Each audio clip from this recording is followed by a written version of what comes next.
Hey everyone, Discourse Miniatures here with a new video for you today covering the May releases for the Batman Miniatures game. And today it's going to be a shorter video. We're going to look at the new Eraser model and the Cesar Romero Joker model as well. I have already covered the sort of organized crime releases for this month, which is Black Mask and the Pain and Money box set. So if you do want to check that out and see my first impressions and reactions to those, then you can just check out the description below for a link to that video, or alternatively, there should be a little card that pops up on the screen.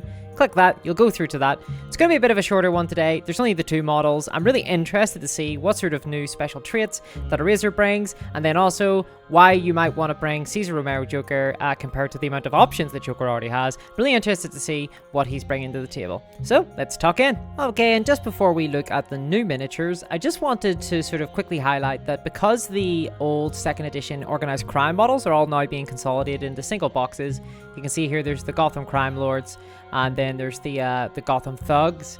That means that the old boxes, like the Falcone crime family here, they are no longer being produced. So Night Models have let us know that it's actually your last chance really to pick those up. Once stocks are out there, not going to be selling them separately, so you're going to have to pick up the consolidated boxes. So if you have already picked up, you know, maybe the Ventriloquist box, but you haven't picked up the Maroni box or the Falcone crime family, you might want to think about picking those up now, because you're going to have to basically pick up the same models again, right? You're going to have to double, you know, you're going to have to double down on those models just because the way they're selling them now.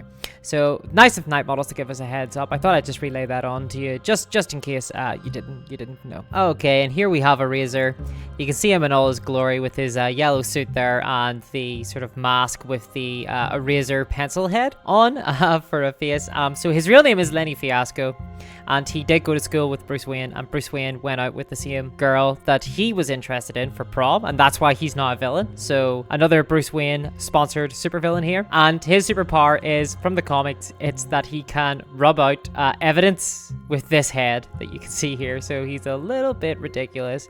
Obviously, he's one of the sort of new line of silly sort of henchmen models, like Calendar Man, the old, like the sort of Silver Age version of Calendar Man, and of course, Condiment King and the Clock King. So he's going to be right at home there. I really love this model. I love the sort of addition of the Robin and Batman legs to show that, you know, that the Eraser has rubbed them out, which is ridiculous, very comic booky, very silly. I'm a really big fan of that. So let's go into the unit card and see whether or not he's worth bringing onto the table. Okay, so here we have Eraser, Leonardo Fiasco, and it's 40mm base. He's got the henchman rank, the affiliation unknown, and rival Batman, so very standard sort of silly henchman. 45 reputation, fine reputation cost, pretty standard. He's got 6 willpower, 6 endurance, so okay amount of health, sturdy enough. 2 attack and 2 defense is very, very poor, very weak. 6+ strength die, very weak. 8 movement, very weak. Okay, so his stats, his core stats are not very good. And here we have Eraser's attack. Is a blood and a single blood, and it's got sharp and steel, so similar to a sort of single knife. It's got the sharp trait there, which means he can re-roll his strength die, and steel, which means that if he does get a successful attack off, then he can look at your opponent's hand of cards and he can force them to discard one. So really good keyword, but the attack is pretty weak, and with 2 attack, probably not going to want to make very many attacks. So let's see his traits. He's got criminal, don't mind me, escape artist, evidence tampering, and only 20% off of taxes. Is that off or of? Okay, it's of taxes. Only 20% of taxes. Okay, let's find out what they do. So criminal is just a normal keyword. Don't mind me. This model receives the same free efforts when defending as its effort limit until it makes an attack action. So a little bit of an error there. Should be efforts. Okay, so don't mind me seems pretty good. It basically means that you get free efforts until you have made an attack action. So if you don't attack during your turn, or if you just simply haven't activated yet, then you can get up to 3 free efforts. So that's really good. Unless, of course, his endurance is reduced by 3, in which case your effort limit does go down by 1. For every 3 endurance you've lost, you do lose 1 effort limit.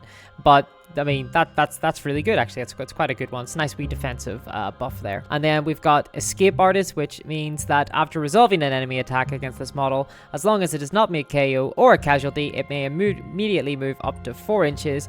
That's good. There's a few models that have this on it. It's nice. That does actually help sometimes. And then we have Evidence Tampering. When this model reveals an enemy suspect marker, it may place a friendly suspect marker in contact with it first, then remove the enemy suspect marker as normal. So that's standard. Bullock special power there. That's what Bullock is really good at. And now the Fixer has that as well for the new organized crime model. The Fixer brings that. So that's a really good trait. Really good trait. But let's see what his special does. So only 20% of taxes. This is a special action, so he will need to take either an audacity marker or not be doing anything else to do this during his turn. So target a model within 8 inches in line of sight. Make an opposed willpower roll. If successful, choose one of the target's traits. Until this model uses this trait again or is removed from the game, that model cannot benefit from that trait. Wow, okay, so okay, so basically he can rub out someone's trait. He can rub out one target's trait, one of their traits. Right, that's kind of nuts, right? Like, that's crazy. That is why he has 2 attack and 2 defense. Okay, wow. So that's a really odd special power. On the face of it, it's very powerful. But I'm trying to think of who you would really want to remove the trait on. Maybe Ra's al Ghul's Immortal could be kind of good if you're, if you try to kill him, it would allow you to kill him and then score a card. Or there's Batman's Armor. Could remove Batman's Armor from him, help you shoot somebody. Or someone else's Acrobatic, actually. If you're looking to shoot at someone, then you could remove their Acrobatic, which is pretty good. The Acrobatic trait is so strong against guns. Being able to remove that would be a really big boon. And importantly, it just says target a model within 8 inches and line of sight. So that means then that it doesn't have to be an opponent necessarily. So you could raise the traits off some of your allies. Maybe someone like Goat-Headed Priest. They have anger management, which means that they have to target, when they shoot their gun, they have to target one of the nearest models. You could remove that trait from Goat-Headed Priest, and that means he could shoot whoever he wanted, which would be really good. So this is a really interesting one. I think this would really require a lot of thought to think about your list building.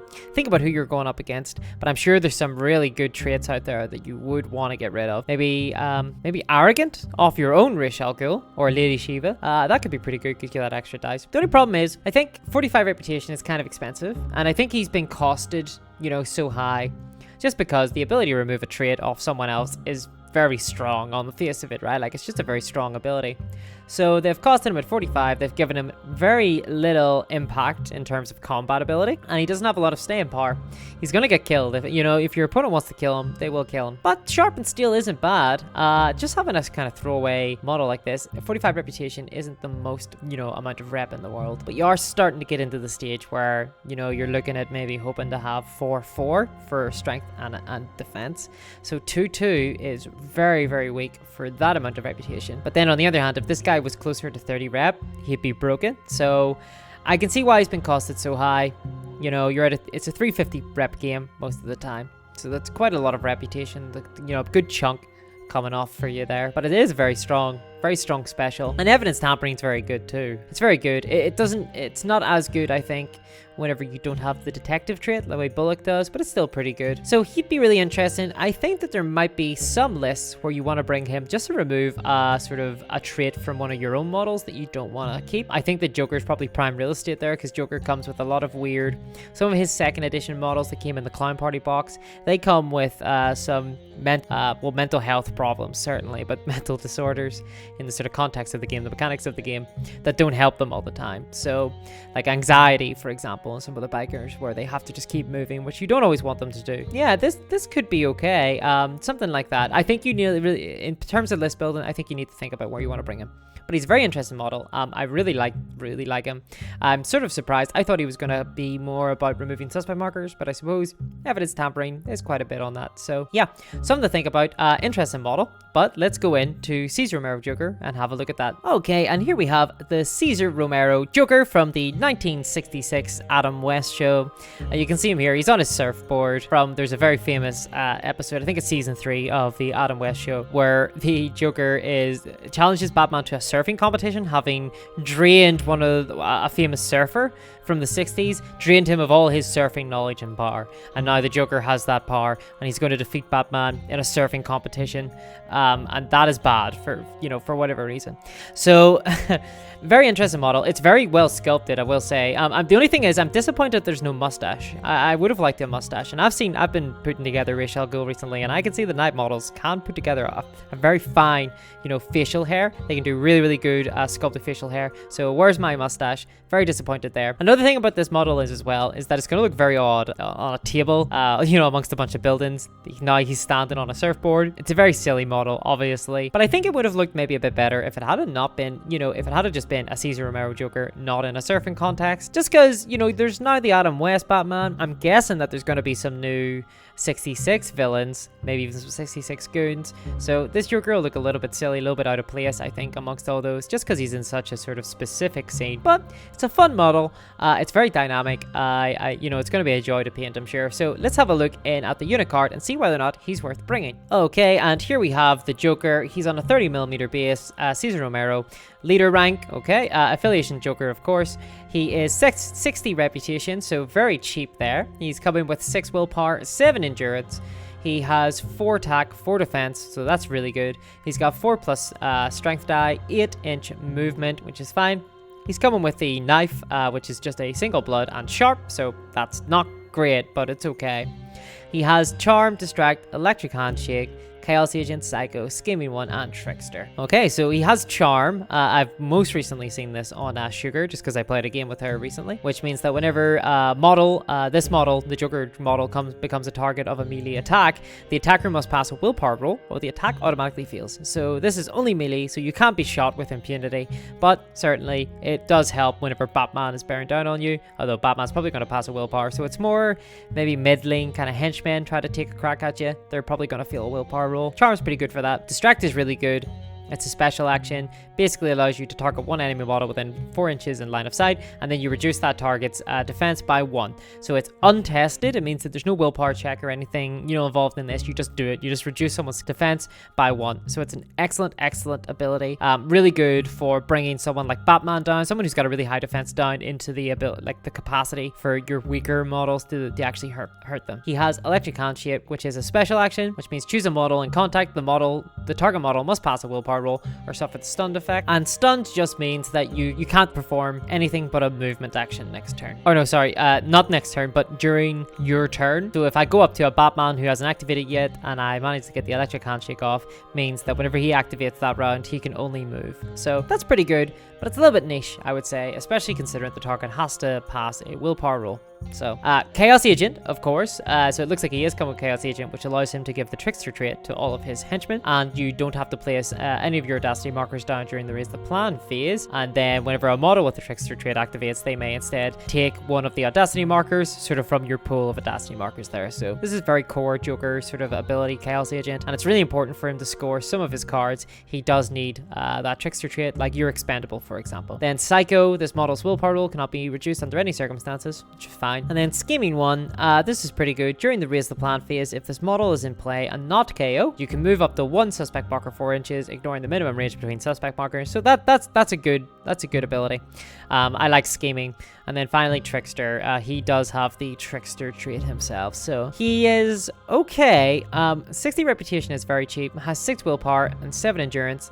He is sort of like a very mini version of the Back to Gotham Joker version. He's not doing anything really special. The only thing he's really bringing is a distract and electric handshake, so he sort of negates the need maybe for Harley Quinn a little bit. The electric handshake is okay. I'm not really impressed by that. I don't think I do that very often. I think distract is probably the more likely thing. 4 attack, 4 defense is good for a 60 rep model, sort of similar to Batgirl there, but obviously you don't really want to be bringing him into combat because he's just got the knife. He's on a small base too, so the Inspire range is going to be quite small for him. It's one of the problems I have with the second edition Joker. It's just hard to get the kind of Inspire range, especially when you've got a lot of henchmen. And I suppose if you're bringing Joker, right, if you're bringing this Joker and you're only paying 60 rep for your boss as opposed to the 90 odd rep that the Back to Gotham Joker is, then you're going to want to bring more henchmen. You're going to want to fill your, you know, that you're gonna plug that gap really, and you're gonna plug it probably with a henchman or two. So the smaller base does hurt that. On the other hand, if you want to bring a really interesting free agent, a very expensive free agent, then maybe this is the Joker to bring into your list. But the Joker, this Joker's okay. I was kind of hoping that he would have something special about him, something that would make you want to bring him. So for example, the Heath Ledger Joker has their cheap, and their cheap allow all of his henchmen for this round to fire their guns without spending any ammunition, and that's unique to him, and that's a very special power, and that basically is a thing to think about when you're bringing the Heath Ledger Joker, you know. I was kind of hoping the Cesar Romero would have something similar. He'd have some sort of special ability that only he would get, so it's kind of sad that he hasn't got that. On the other hand, it's a cheaper Joker, similar to the Adam West Batman, where, you know, this is kind of a budget option for you. It just means that you're not paying a lot into the leader rank that you otherwise would be if you were taking a different Joker. So he's kind of interesting enough. I think I'll definitely play a game where it's going to be an Adam West Batman versus a Cesar Romero Joker, but apart from that, I don't really see myself bringing this Joker very often unless I'm really trying to find space, and I'm very desperate for a space for you know, a very expensive free agent of some kind, because I really like the Back to Gotham Joker. I think he's very strong, and I think he does everything that this Joker does but better, and he does justify the additional 30 reputation with the Joker gun and the sort of poison knife. This Joker doesn't really have any way of giving poison out, which is kind of you know, that is a bit of a weakness. Interesting model. He's good enough, I suppose. You know, he's not bringing anything crazy to the table, but a fun model all the same, and something to definitely think about if you are looking to maybe build a bit of a different kind of Joker list, looking to sort of focus, put all your eggs in maybe a different sort of model. You're not really to focus on the Joker himself. So thanks everyone for joining me today with this sort of first impressions of the new May releases for the Batman Miniatures game. If you did enjoy this content, please do throw me a thumbs up. Really helps the channel out. And if you want to see more content like this, just subscribe, hit the wee bell button there to be notified whenever I bring out more videos. I really have a lot of fun doing these, guys, so thanks a lot for sticking with me, and I hope you join me on the next video as well. Bye bye.